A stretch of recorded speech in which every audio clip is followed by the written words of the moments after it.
In a Truth Social post earlier today, President Trump writing that Harvard University should lose its tax-exempt status and be taxed as a political entity. He said that if the school keeps pushing what he called political, ideological, and terrorist-inspired content, these comments come after the Trump administration freezing more than $2 billion in funding for the university over its refusal to implement policy changes. Here's White House Press Secretary Caroline Leavitt earlier responding to questions from reporters. All the president is asking, don't break federal law, and then you can have your federal funding. I think the president is also begging a good question.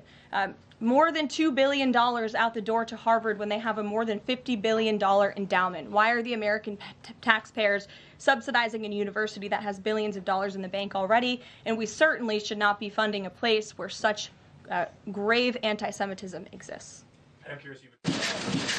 The federal government announced Monday it was freezing $2.2 billion in grants and $60 million in contracts to Harvard University. This comes after the Ivy League school said it would reject the government's demands for policy changes. Harvard's president Alan Garber wrote Monday the university will not surrender its independence or relinquish its constitutional rights. The Department of Education's Task Force to Combat Anti-Semitism then released a statement announcing the funding freeze. The task force said Harvard's refusal to comply shows a mindset, quote, that federal investment does not come with the responsibility to uphold civil rights laws.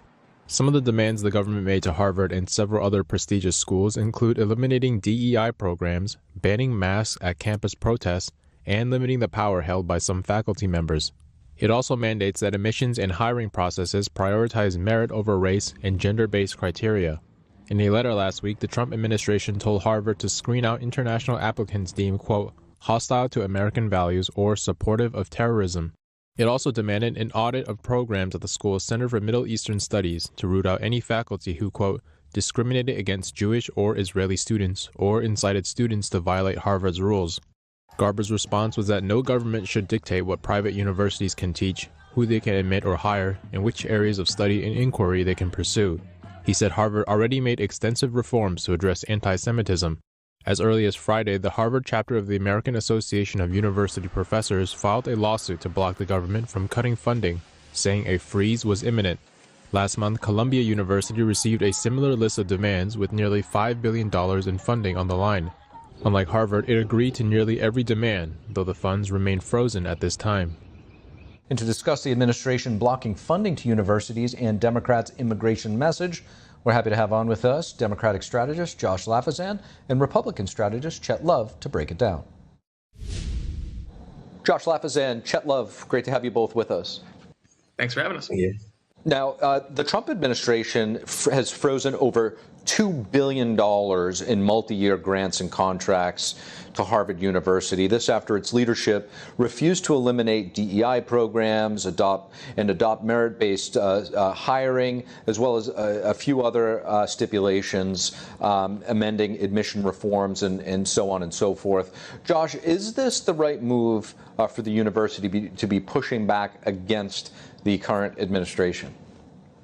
Sure. Well, Steve, you know, I have an interesting perspective here because I am Jewish and I graduated from Harvard, right? So I think two things can be true at the same time in this discussion. And the first one is that Harvard has not done enough to stem the tide of anti-Semitism on campus. And this was never about free speech. It was about the incidents of harassing Jewish students, disrupting classes, canceling speakers. All of these were outside of the student code of conduct, and none of it's acceptable. So yes, given the fact that Harvard takes in more than $9 billion in federal aid, the Trump administration is entitled under Title VI of the Civil Rights Act of 1964 to take action. But I also, secondly, I think that using federal funds as a cudgel to demand changes within an academic institution is a slippery slope, right? Given that a Democratic president might make very different demands of a school in a red state, and schools go from learning institutions to political pawns. And then I also respect, of course, the institutional integrity and schools determining, I don't know, what they can research and what they can teach. So in my opinion, the better option here is for the federal government just to take away the university's tax-exempt status, tax their endowments, and make all private colleges truly private. Harvard took in $151 million in foreign donations, already had a $58 billion endowment, has drastically hiked administrator salaries, all while sticking students with the bigger bill. And the question is, what part of forcing an 18-year-old to pay $100,000 a year makes this a nonprofit? So to me, that's the root of the problem, and I believe the solution here as well. Chet, your thoughts on stripping nonprofit status versus removing and taking away the federal funding? What gives more leverage, and what do you see as the proper course forward? I agree with what Josh was saying in terms of institutions of higher learning need to be focused on those things. We need to have students who are spending their time focusing on studies to innovate new technologies that address issues like climate change, to find ways to be more productive in society, to reduce our national debt. These are the things that we should ultimately be focusing on and encouraging more and more students. Switching gears here just a little bit, Democratic lawmakers saying that they're willing to travel to El Salvador, this to advocate for the release of Kilmar Abrego Garcia, who was deported. He is accused of being an MS-13 gang member. Now, Democratic Congressman Richie Torres says he's introducing the Rescue Act, which would require the U.S. to respond after El Salvador's president said he's not going to be returning Garcia to the United States. Josh, where do you see this going, and is this all a sort of political gesture, or does it carry any weight? No, I think this fight is just beginning, and I assume my colleague and I will disagree here, and that's okay. But to many Democrats I speak to, they see this as very clear as the Trump administration openly defying a 9-0 Supreme Court ruling, and that means that we're in a constitutional crisis, plain and simple, right? Because for many people, and I want to make sure I preface here, this is not about immigration, right? Framing this as those who oppose Garcia's deportation or somehow in support of illegal immigration is asinine and it's preposterous, right? I'm a Democrat who, as you know, was harsh on Biden for not doing enough to close the border, and I've applauded President Trump's administration for reducing those border crossings to virtually zero. This is not about illegal immigration. This has everything to do with the rule of law. And the case is very simple. A Maryland man was accidentally deported to a supermax prison with the most heinous criminals on earth in El Salvador. The Trump administration admits they accidentally deported him. They say they have the power to deport him, but they don't have the responsibility to bring him back. And for those who are saying that it's not in the Constitution where the president has to listen to the Supreme Court, it's Article 2, Section 3, which mandates that the president shall take care and the laws be faithfully executed. And in my opinion, as a Democrat, I think this is where Democrats are focusing their efforts. Democrats are using this as an example of Trump defying the Constitution. If he doesn't listen to the Supreme Court, I think Democrats will introduce articles of impeachment. But no, I don't think this fight is going away. I only think it's going to escalate. Chet, how do you respond to this? And maybe if you could, shed some light or your thoughts on the fact, Josh is mentioning that this is a constitutional crisis, but at the same time, you have the issue of El Salvador's own sovereignty and unwillingness themselves to release their citizen. Absolutely. So number one, there is no constitutional crisis. The Constitution is working. And there is a rule of law here. The Supreme Court did come down with a ruling, and they issued the ruling to go back to the trial court for further amendment. That's been done. And there's a process that's ongoing. The Trump administration is working with the judiciary in terms of resolving this specific issue. And again, I want to highlight this is just one issue of many. And again, President Trump was elected into office, and the American people support the work that he's doing to enforce immigration laws, which my colleague has even acknowledged. And so are there going to be mistakes that happen along the way? Absolutely, there are going to be. And so the goal really, I think, for this administration, and what I strongly encourage them to do, is that when we make mistakes, quickly admit the mistakes, and then work to rectify those issues. Josh, another immigration-related case. You have the Palestinian activist involved in the Columbia University protest, which was taken into federal custody on Monday, this after arriving at a citizenship interview in the state of Vermont. Josh, do Democrats risk undermining their immigration message by championing these cases that involve national security concern?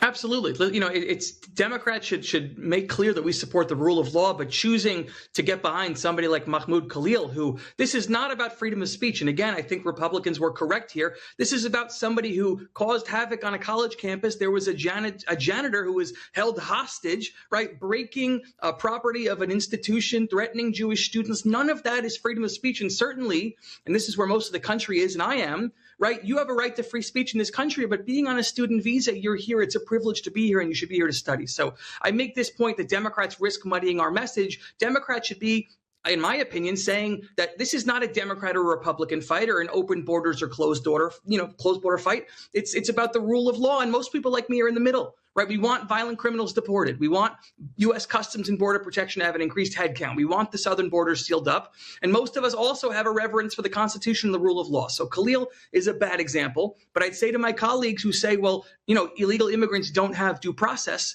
it was Justice Antonin Scalia, who was probably the most conservative justice of the last century, who wrote, quote, "It is well established that the Fifth Amendment entitles illegal immigrants to due process of law in deportation proceedings." So in my opinion, Khalil and these folks who are violating law, violating the student conduct, they should go. And Democrats who are rallying behind him, I think, are risking not only our party's perception of moderation, but our party's perception on immigration. However, I think that the media is unfairly putting this as a Democrat or Republican and ignoring the nuance, which is why I like coming on this show. You guys seem to be one of the only outlets that's interested in the nuance and balance of the issue, so I appreciate that. Chet, what does Republican messaging look around some of these deportations that we're seeing play out? I think the most important thing that you're hearing in this conversation today is that there are ways to have bipartisan alignment on a lot of these issues. And I think that's really the most important thing for your viewers here to take away, which is it doesn't have to be a red or a blue thing. It can really be a purple thing. And so what I really hope around the messaging on this is that we avoid the xenophobic rhetoric, we avoid those conversations, and we simply talk about rule of law and protecting Americans. At the end of the day, the Trump administration's priorities have been to get rid of these violent gang members who have illegally crossed into this country, who are terrorizing communities, and everyone, I believe, across this country can support those ideas. Josh Lafazan and Chet Love, really appreciate both of your perspectives. Thank you. Thank you. Thank you. The State Department announcing more cuts to its agencies, this time canceling millions of dollars in grants to overseas programs. This as the CCP retaliating against the U.S. over its new policy on Tibet. NTD's Washington correspondent Jack Bradley has the details. The State Department, the arm of the executive branch that directly engages other countries, they just announced they're canceling nearly 140 grants worth nearly $215 million. And take a look at this post on X from Secretary of State Marco Rubio saying that the taxpayer-funded grants were going to what he calls misguided programs. He mentioned specifically programs like this one in Lebanon called Building the Migrant Domestic Worker-Led Movement, and also Get the Trolls Out in the United Kingdom. And regarding the Trump administration's tariffs, State Department spokeswoman Tammy Bruce called these policies a great reset to the world economy. President Trump is the only person that can undo the Leviathan that this trade framework became around the world. And he's doing it, and I've been watching this coverage, the pearl clutching. It's been remarkable. This is going to be one of the greatest resets of many resets that the Trump administration has implemented, and it's going to make a difference not just for the American people, but for all those countries that realize that this has to change. This comes as the U.S. tariffs on China total 145%, while China has tariffs on the U.S. at 125%. Meanwhile, the Chinese Communist Party is placing a new round of visa restrictions on U.S. officials. Here's why. About 2 weeks ago, the U.S. put visa restrictions on Chinese officials who restrict foreign access to Tibet. That's because the Chinese regime denies U.S. diplomats and journalists access to Tibet. So U.S. diplomats cannot help U.S. citizens traveling in Tibet with things they normally help with, like helping obtain a passport, emergency aid, or legal support.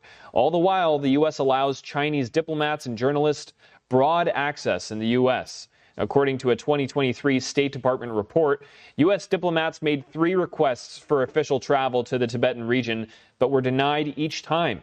The CCP invaded Tibet in 1949, turning the region into a surveillance state with multiple labor camps. A March report by the U.S. Commission on International Religious Freedom said that the CCP is committing cultural genocide against Tibetan Buddhists.